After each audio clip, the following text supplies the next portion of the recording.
Hey guys, it's Dave. Well, as expected at the Federal Open Market Committee meeting today, they announced that they are pausing the interest rate hikes for now so that they can take some time to see what kind of what kind of impact they've done to the economy as more data rolls in. So let's take a look at what they actually said. We've got recent indicators suggest that the economic activity has continued to expand at a modest pace and job gains have been robust in recent months, and unemployment has remained low. The unemployment rate has remained low and inflation remains elevated. They said tighter conditions of households and businesses are likely to weigh on economic activity, hiring, and inflation, the extent of which remains uncertain. So they're not quite sure how much impact their historically fast and high interest rates have had on the overall economy. The committee remains highly attentive to inflation risk. This is their number one concern. They don't want to back off the pedal too much and then have to get back or certainly ease off and reduce if they haven't removed inflation completely out of the system. And so in green here, I highlighted the committee seeks to achieve maximum employment and inflation at the rate of 2% over the long run. These are their dual mandated goals: maximum employment, 2% inflation. Right now, they've got maximum employment, and depending on what number you want to look at, 4% inflation, 5.3% inflation if you look at the core inflation rate. But they have decided to maintain the target range at 5 to 5.25%. Holding this target range steady allows them additional time to assess information. The committee will take into account the cumulative tightening of monetary policy, the lags of which monetary policy affects economic activity, inflation, and economic and financial developments. They're also going to reduce the number of treasury securities, agency debt, and agency mortgage-backed securities. This is called quantitative tightening. This is what they're reducing their balance sheet. I'll show you that here. This is the Fed's balance sheet over time, and it peaked up here over or just about $9 trillion, and we were just under $1 trillion back at the start of the great financial crisis. So they never really lowered it. They tried to a little bit right before the pandemic hit. So their balance sheet is pretty high. What that means is they've been kind of acting like another player in mortgage securities and treasuries to try and stimulate the economy. And they needed to back off of that, because it's overstimulated. That's what's causing the inflation. And so they just started that about a year ago, reducing their balance sheet. Actually, I wanted to show you this. I'll zoom in on this chart here, and you can kind of see this little blip we had here between March 8th and March 22nd of this year. That's the bank bailouts, the Silicon Valley Bank and a couple of the other ones that kind of went bust here just a couple of months ago. It kind of put a little monkey wrench into their plans of reducing their balance sheet when they had to do some bailouts to banks this spring. So it's interesting to see that stuff like that is breaking when they raise interest rates too quickly, too fast. But they've taken this time to do a little bit of a pause and kind of see what the looming effects are over time. I want to bring your attention now to the economic forecast that they had. This is pretty important because they revise this every couple of meetings, and it kind of gives you a little insight as to what they're thinking and how they think their changes are going to take effect over time.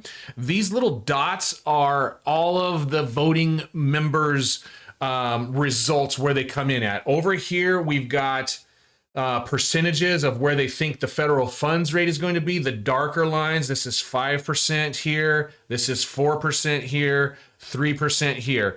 And this column, if you look down at the bottom here, I don't know if you could see that. Yeah, so here you go.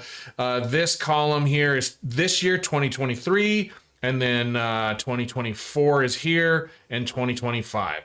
So what this is saying is that the majority of the voters right now in the committee voters, they believe that the interest rate should be 5.5 or higher for the remainder of this year. Now, remember, we're at 5 to 5.25. So this is signaling more hikes ahead, just a pause to kind of see the effect. But they think that as the data continues to trickle in, inflation is probably going to still be entrenched, and they're going to have to raise. You only have, well, certainly none of them think we're going to cut before the end of the year.